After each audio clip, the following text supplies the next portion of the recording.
आणि त्यातनं आपल्या वेदना व्यक्त करते. साहेब, उच्च न्यायालयामध्ये एक याचिका करण्यात आलेली आहे सदावर्त यांच्या वतीनं उद्याच्या बंदच्या संदर्भामध्ये, आणि 2:30 वाजेच्या दरम्यान त्याच्यावरती सुनावणी होईल. सर्वोच्च न्यायालयाने यापूर्वी जे आदेश दिलेले आहेत बंदच्या बाबतीमध्ये अनेक वेगवेगळ्या केसेसमध्ये, त्याच्या अनुसरूनच निर्णय घेतला जाईल असं उच्च न्यायालयानं सकाळी झालेल्या सुनावणीत म्हटलं. आणि जी याचिका राजकीय हेतून प्रेरित आहे असं न्यायालयानं सुनावलं. यानंतर दुपारी हिअरिंग होईल, तेव्हा केवळ सर्वसामान्य नागरिकांना त्रास होणार नाही हा कन्सर्न लक्षात घेऊनच बंदबाबत सुनावणी करू असं उच्च न्यायालयानं म्हटलंय. मला ठाऊक नाही, मी काही फॉलो केलं नाही. एकनाथ शिंदे मुख्यमंत्री असं म्हणतात की बदलापूरचे लोक कमी आहेत आंदोलनात आणि असं की आम्ही काही कोणी तिथे गेलेलो नसतो. पण माझ्या मते कुठला राजकीय पक्ष याच्यात होता. असा प्रकार झाल्याच्या नंतर हे राजकीय होतं, आणखीन काहीतरी टीका टिप्पणी करणं हे योग्य नाही. मुख्यमंत्र्यांनी असं बोलले नसते तर बरं झालं असतं. हा प्रश्न आपल्या संवेदना व्यक्त करण्याच्याबद्दल त्या लोकांच्या त्या अस्वस्थतेत आहे.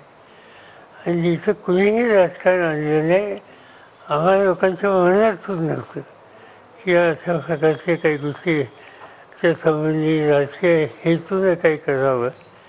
हा केवळ बालिकांच्याबद्दलच्या अत्याचाराच्या संबंधीच्या तीव्र भावना व्यक्त कर यापेक्षा दुसरं काही नाही.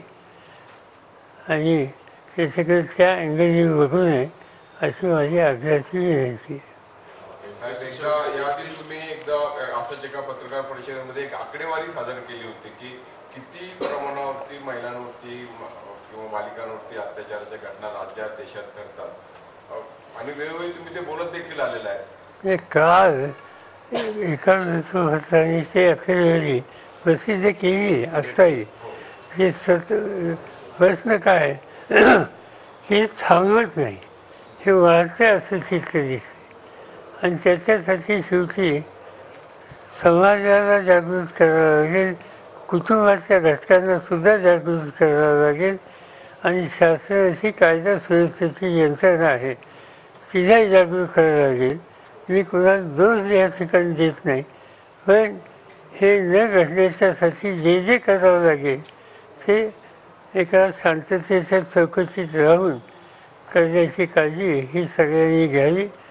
याच्यामध्ये एक लोकांच्या दान तयार करावं याशिवाय दुसरा याचा हेतू दुसरा कुठला नाही. साहेब, त्या दिवशी जी प्रोटेस्ट झाली त्या प्रोटेस्टमध्ये जवळपास 300 लोकांवरती गुन्हे दाखल करण्यात आले, ज्यांनी बदलापूरला आंदोलन केलं आणि रेल्वे रोको केलेला होता.